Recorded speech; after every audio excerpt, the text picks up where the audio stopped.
Hello, we're team number 4. My name is Carlos Souza. Andres Castano. Ansel Lescano. Victor Polanco. And Catherine Alvis. And we're the Smart Green Factory. As part of our Senior Design 1 hardware demonstration, we have to start by showing the PV emulator that we will use for our energy management system.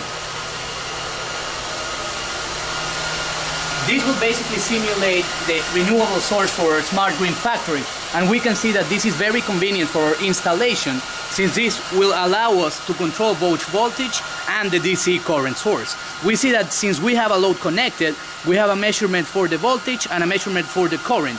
This is what we're going to actually use as the renewable source for our Smart Green Factory.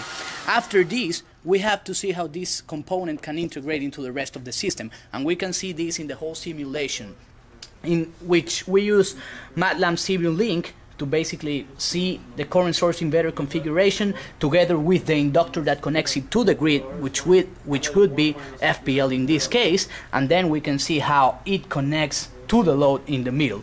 We can actually see that we got this working, and this is a very important part of our process and our project. We can see that we got this working in the simulation, and we can actually establish and observe in this moment that there is communication between our inverter, which would be the transition between the solar panels onto the grid, which would allow us to switch between them at any specific time and also send power from the inverter to the grid and grid to the inverter. We can see this in the simulation, and we can see that at a certain point we are switching the phase between 180 and 0, which means that we can decide and we can control the current amplitude, and we can also control when we are sending and when we are not sending but we're receiving from the grid. From this simulation, we can actually go ahead and implement this and control our hardware experiment. And for this, we're going to use a DSpace microcontroller, which will allow us to control from the computer.